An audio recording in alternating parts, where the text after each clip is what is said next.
Welcome, my name is Natasha Sherman and I am your host. And my guest today is Morgan Wienberg. In 2010, when Morgan was 18 years old, she went to Haiti to volunteer after the earthquake. Essentially, she has never left, except to further her commitment to the children and families in Haiti. Haiti is now her home, and she is the co-founder and coordinator of Little Footprints, Big Steps. Little Footprint Big Steps was founded to aid in rescuing children from situations of abuse, slavery, homelessness, or severe neglect in Haiti. They do this by reuniting families, supporting education, and opportunities for self-sufficiency and dignity through their programs and services and collaborations. We're talking to Morgan today via Skype from Haiti. Welcome, Morgan. Hi, thank you so much for having me. Oh, thank you for doing this interview. And I'm going to start by sharing a little video clip from your website that kind of starts to tell your story, and then we'll go into some detail. So let's watch that clip.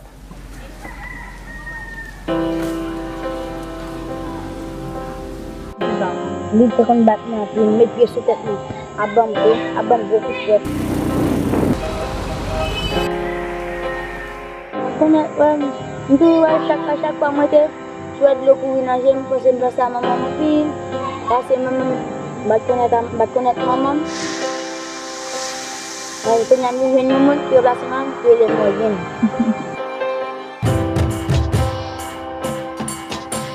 As an 18-year-old in 2010, I went to Haiti for the first time, and I chose to live alongside these 75 starving children. The children in this orphanage didn't know that they have the right to eat more than once a day. They didn't know that they have the right to live without being beaten. The woman running this orphanage would speak in churches in the most rural parts of Haiti and claim to have an orphanage with foreign aid, with educational opportunities. And these parents, so engulfed in the poverty, are so desperate to believe her that they give up their children. Some parents return to that orphanage to find that their children were not there. Their children had been sold. What she has done to these children is blatantly wrong, and she's not going to be able to do it anymore.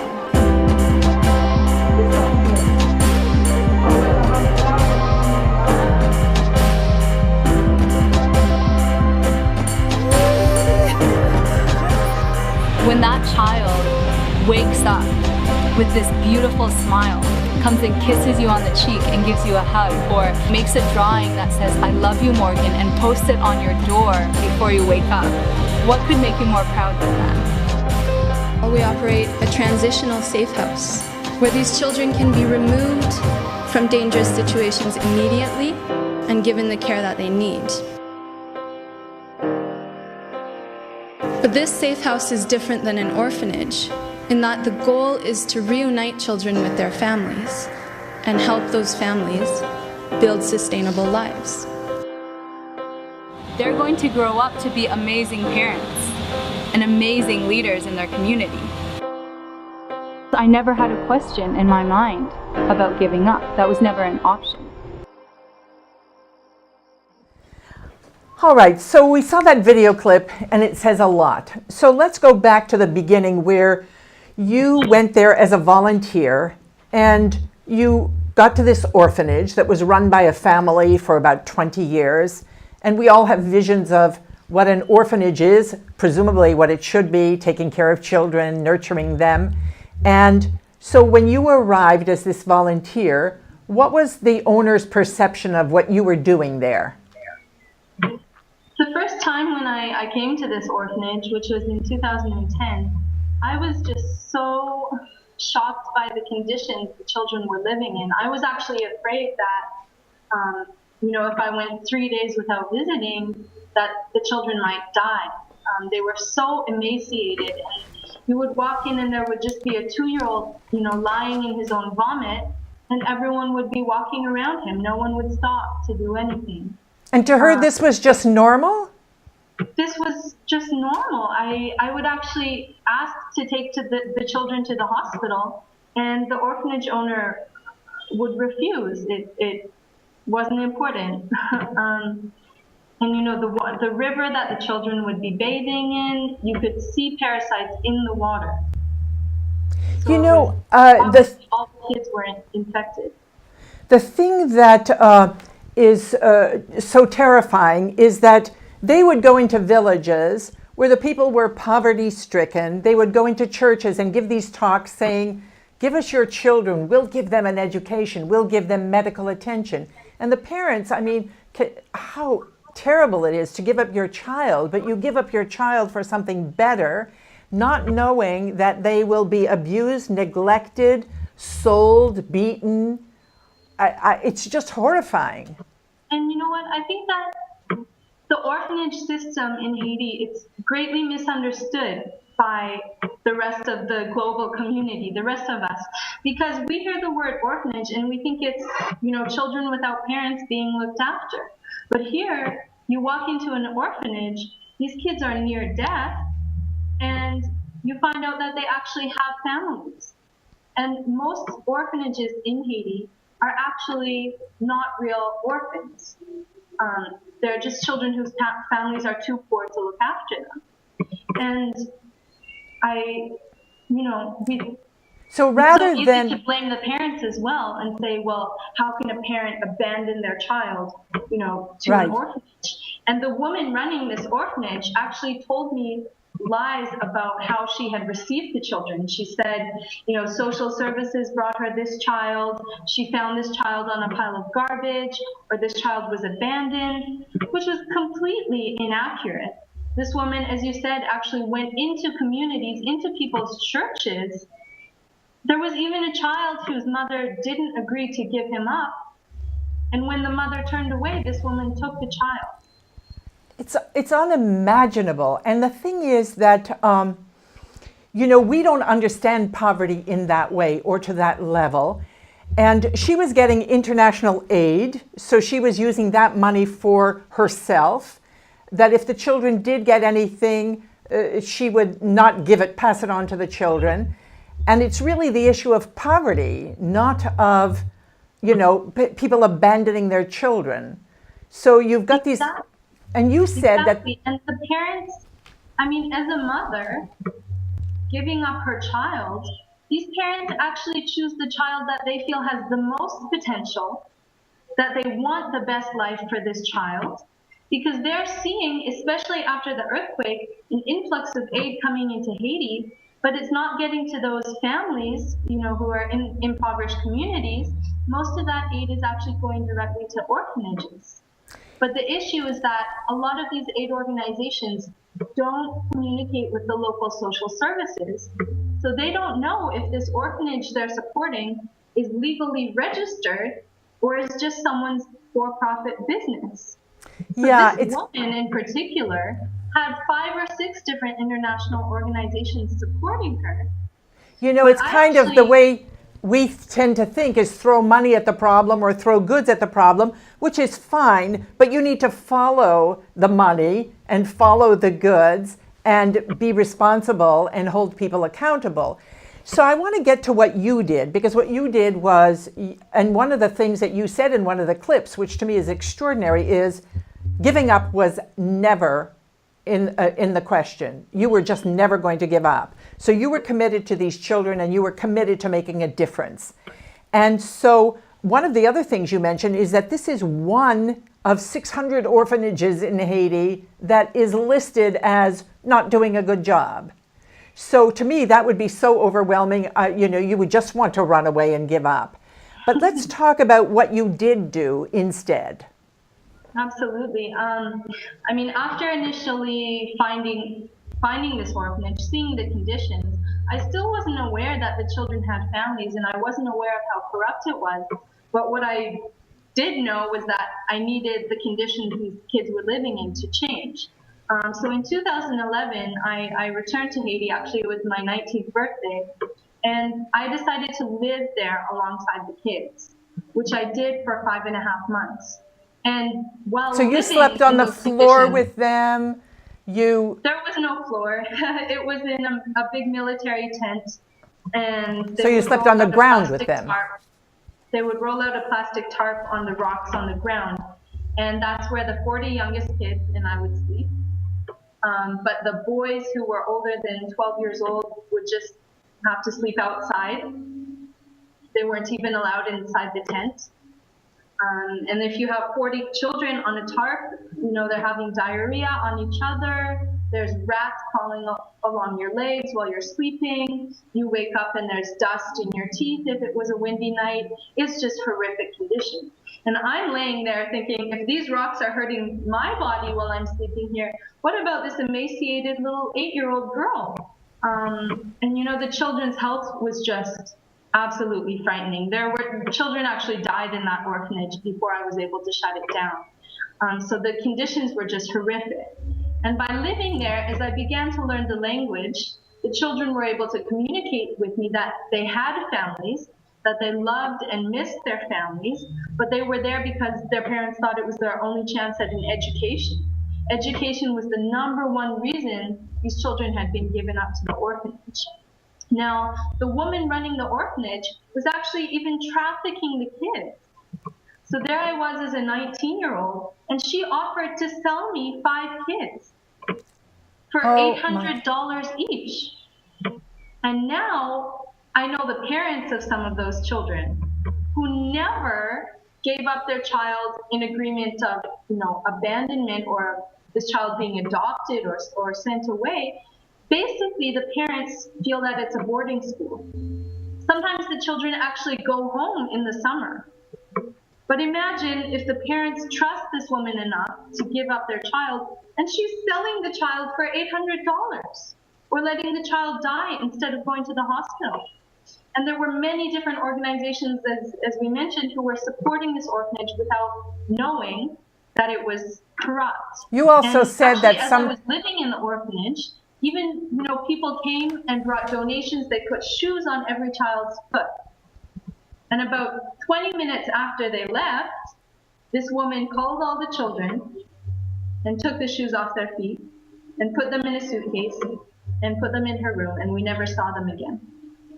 You also said that sometimes, excuse me, Morgan, you also said that sometimes parents would come to reclaim their children and they would be beaten and refuse to give their children back. It's just ridiculous. Once I found out that the kids had parents and families, some of the older kids actually remembered their parents' phone numbers. So here I'd been, you know, using my savings and fundraising to try and help these kids have a better life, and I just realized it's not going to happen while they're in the orphanage. So I asked the kids, you know, if I promised that I would help send you to school anywhere you were, where would you want to live? And all of them said, I want to live with my family. So I just lent my phone to some of the older kids, had them call their parents to explain that they were being mistreated, because the kids were afraid to tell their parents the truth. And they told their parents, you know, to come and get them. But many of the parents, when they did come to reclaim their children, the parents were actually beaten.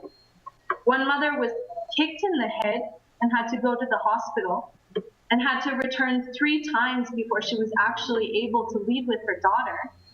And other parents came and were able to leave with their children, but the orphanage owner refused to give them back the children's birth certificates. And why was that important? To pay for the birth certificates. Why was the birth certificate important? Children actually cannot register for school without a birth certificate. So there's we had to remake their birth certificate in order to help them go to school.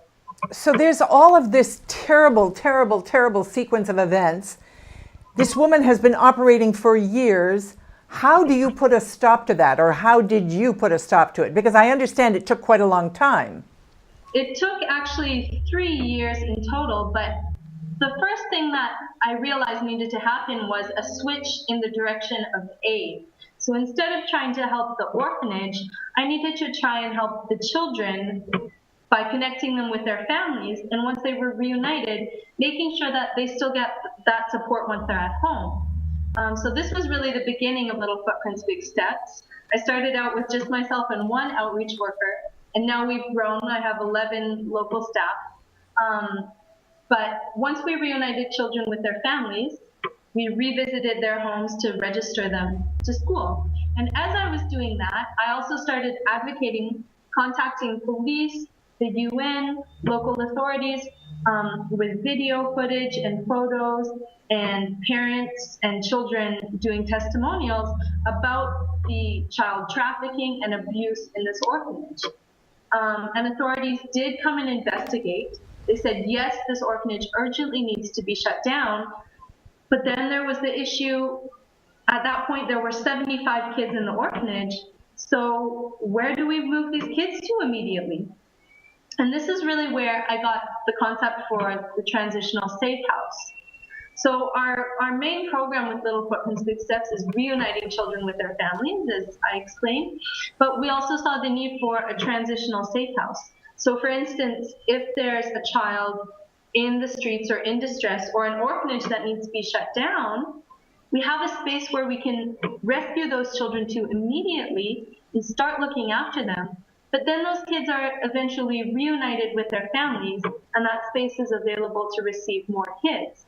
So the goal of the Safe House is really to reinforce the capacity of local authorities so that they can address these corrupt orphanages more quickly, because as you mentioned, this orphanage was one on the list of 600 corrupt and abusive orphanages needing to be shut down. So it takes time to trace the family of each child, and it actually took 3 years before they traced the families of all those kids to reunite them. Now, at the time, in 2011, there were 75 kids in this particular orphanage where I'd been living. And in the 3 years it took authorities to shut it down, I'd actually been able to reunite 52 of those kids with their families. But as I'd been taking these 52 kids out to reunite them, the orphanage owner had been recruiting more kids. So at the time that they closed down the orphanage, there were 120 children. It's really mind-boggling. And the thing that you talked about is really getting the local community involved. You know, there's that expression, it takes a village to raise a child, and clearly you have taken that to heart. It takes a country to raise a child. And so it's really not just looking at the problem of how do I feed this child, but how do I create a future for this child? Absolutely. And what you're doing is connecting them, with their families, but then creating some kind of sustainability for their families. Exactly. I mean, there's a reason why the child was given up to an orphanage in the first place. So you have to address the root problem, which in this case, it's typically poverty. There are some children who, because we also work a lot with street children, reuniting them with their families and getting them into the school system. Sometimes they just require a bit of mediation between the children and the parents. But this is another issue with the orphanage system, is even if an orphanage is well run, if you look at Haiti as a country advancing, I don't think the solution is to take children out of their communities and raise them until they're 18 and then try and throw them back out in the community without those connections and without any aftercare programs. So if we're able to build strong families by giving, children and youth and their parents skills. So for example, in addition to putting children in school, we also try to put youth in professional training programs and also agricultural training programs if the parents and children are living in more rural communities. For example, over the summer, we had an agricultural training program where we took children from more rural communities into the Safe House over the summer. So they learned agricultural techniques, and they also learned how to sell what they've made, what they produced. And then when school was about to start again, we returned the children to their homes and provided them with the tools, to Wow. I'm going to interrupt you now because we're going to run out of time, and I don't want to miss the opportunity to explain to people that, first of all, you're 26 now? I'm 24. 24, and you are the legal guardian of how many children? 3. Three, I have okay, 3 legal guardian teenagers. of 3, and mother of hundreds, in a sense, and also related to entire families and putting families together and creating a future for them. So it's really quite shockingly extraordinary. So I just want to acknowledge you for that. One of the other things is clearly you need money, and it's not this, oh, please send money because, we just need it. And but I read where 89% of donations used, 89% of donations are used directly for the kids, only 8.6% on administrative costs, and 2.4% on fundraising. So, and you say it might take how much to educate one child for a year? Depending on the grade, it's between 125 to 325 for the entire year. For the That's entire tuition, year. supplies, shoes, books, everything. I mean, that's unbelievable. The impact that $300 has on a child and a family life. And then, as you said, you also go in and teach the parents, provide sometimes chickens, goats, something to help sustain them. So it's not just like throwing money at the problem, it's tracking and following through and keeping in touch with. So before we complete, we are going to show a little video clip that talks about what you do. But I'd like you to I'd like to read what your it appears on your homepage, and it's a quote from Jimi Hendrix that is kind of your mission statement. When the power of love overcomes the love of power, the world will know peace. So really, you are a living example of that, because clearly the woman at the orphanage, it was all about the love of power and money. And you're turning that entirely around. So before we show this last video clip, I just want to thank you for doing what you do. And, I can't imagine as an 18-year-old going off to another country, learning the language, choosing it at your home, and making it your life mission to take care of the children of a country. So really extraordinary. Thank you. Thank you so much. We're going to watch this little video clip, and then we'll come back. Haiti's orphanages were overflowing before the 2010 earthquake. Imagine them now. There's nothing new about how these children come to orphanages. Often they are not true orphans. They have homes and families, but no money for education or healthcare. Mothers give up their children, hoping that orphanages can provide what they cannot. They send their children into a web of good intentions and lies. Haiti's orphanage system is full of spiders that prey upon children. Morgan Wienberg knows this better than most. In 2010, she lived at a Haitian orphanage for 6 months. She watched as money flowed into the pockets of the spider while her children starved. She founded Little Footprints, Big Steps to end this. Her goal is to reunite children with their families and address the problems that cause their parents to abandon them. She is starting by giving them food and paying for their education, but she needs your help. There is a sponsorship program available on her site, with photos of all of her kids and how much it costs to feed and educate them for a year. Once she has a sponsor, she can work on returning children to their homes, because the best care for a child comes from their mother.